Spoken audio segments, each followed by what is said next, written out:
Sampurasun. Wilujeng enjing kasadayana siswa-siswi kelas 5, kumaha sehat sadayana? Alhamdulillah upami sehat sadayana mah.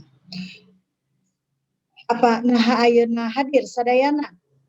Ulah dugi ka aya nu absen diajar kana dinten ieu kusabab bahasa Sunda mah gampang-gampang susah gitu nya. Minggu kamari urang tos diajar sajak dugi ka ngadeklamasikeunana. Ayeuna urang diajar ngeunaan mikaweruh harti kecap denotatif jeung konotatif. Sok ayeuna urang titenan kecap-kecap nu aya di handap ieu. Naon ari arti konotatif sareng denotatif teh?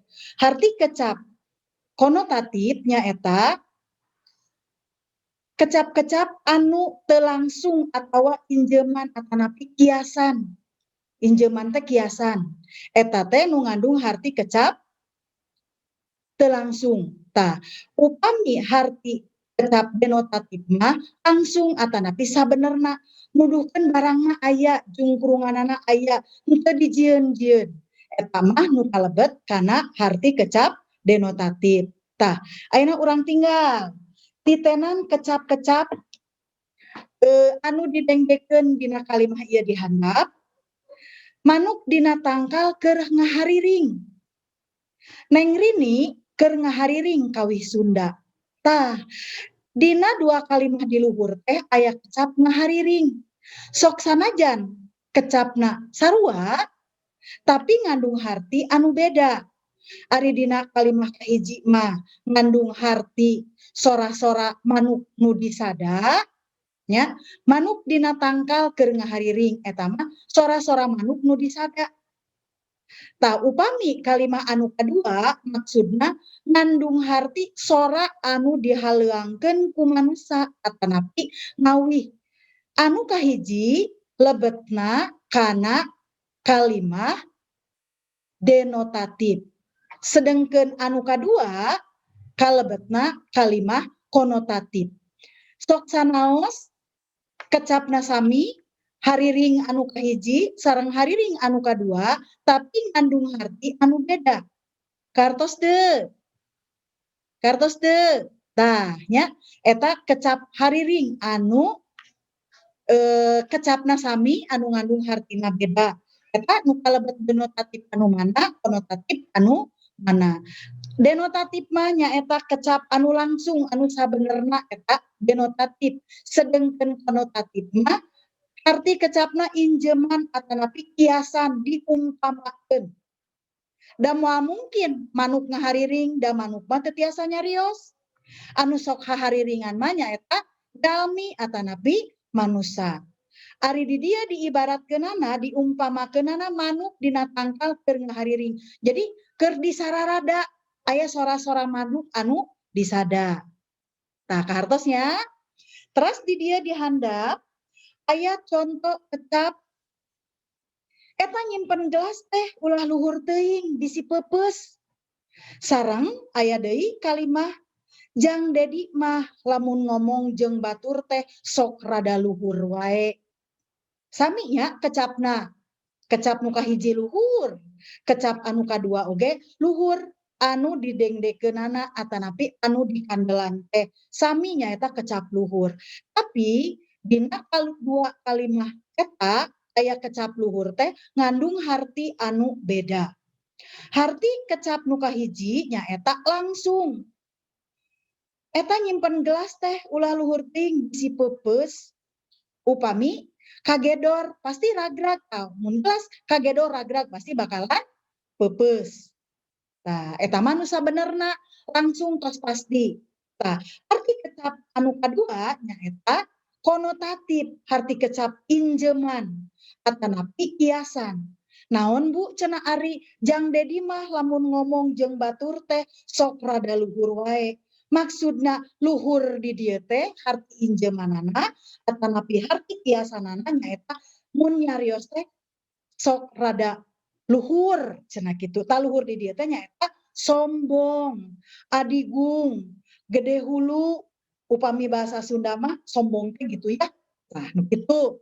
eta teh kalimah anu kadua kecap luhurna teh kartos teu da eta tina kecap luhur nya tah cing ayeuna tinggal aya kalimah pancena jieun kalimah anu ngandung makna denotatif jeung konotatif kecap-kecap ieu dihandap terus hartikeun maksud dina kecap eta nah eta kecap jero panas nyogok hipu jeung kembang tah ayeuna ku ibu dipasihan contoh hiji weh pancena aya 5 teh ku ibu dipasihan contoh hiji tina kecap jero tah ayeuna ku ibu dipasihan contoh anu pancen aya 5 teh nomor hiji weh tina kecap jero jieun kalimah anu makna denotatif jeung konotatif ayeuna urang pidamel heula tina denotatifna tina kecap jero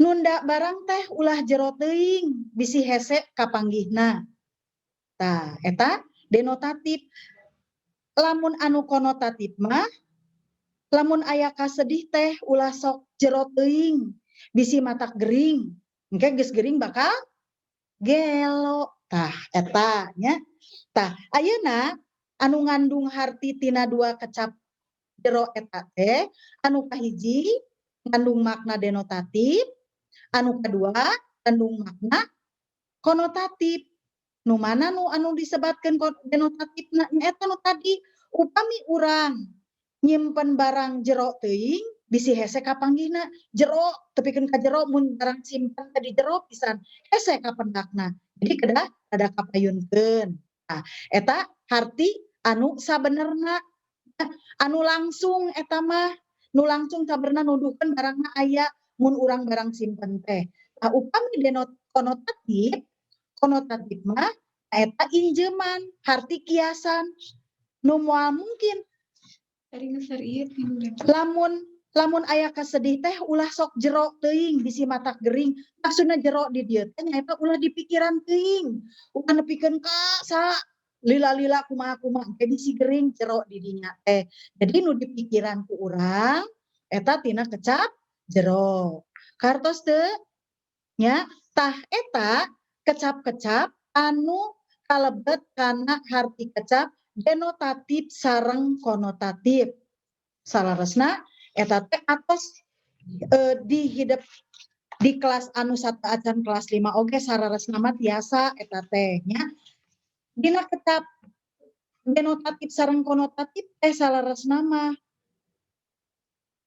tos dianggo sok aya sok digunakeun sadidinten mung urang terang eta teh kalebetna kanu makna denotatif atanapi konotatif tah jadi urang kedah langkung paos nganggo kalimah-kalimah nganggo kecap-kecap teh ngagunakeun kecap-kecap dina kalimah teh kedah leres-leres ulah nganggo bahasa anu teu kahartos ku batur tadi dieu anu sok dianggo teu kahartos ku batur teh nyaeta nu harti injeman teh nah eta makna konotatif da moal mungkin atuh urang mikir jero-jero tingke bakal jadi gering tah eta terus siga nu tadi nu di luhur moal mungkin manuk di dieu teh cenah milu ngahariring padahal manuk mah eta mah nu salaresna nu sok ngahariringan eta jalmi hahariringan tah eta mangga di dieu aya sababaraha contoh kecap anu ngandung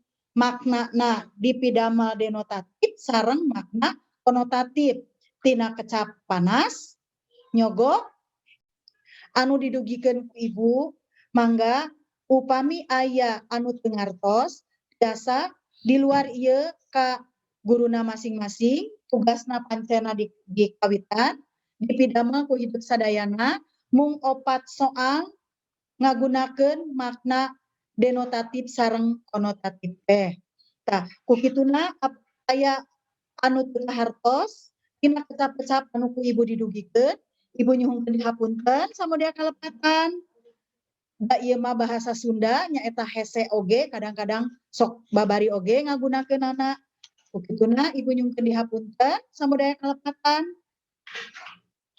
diingetkeun 3M kedah unggal dinten upami bade kaluar nganggo masker, teras ulah seueur berkerumun, biasa hidup mah upami keluar teh hoyong ruang riung wae sareng batur. Tah, ku pandemi ayeuna mah kada diperhatoskeun.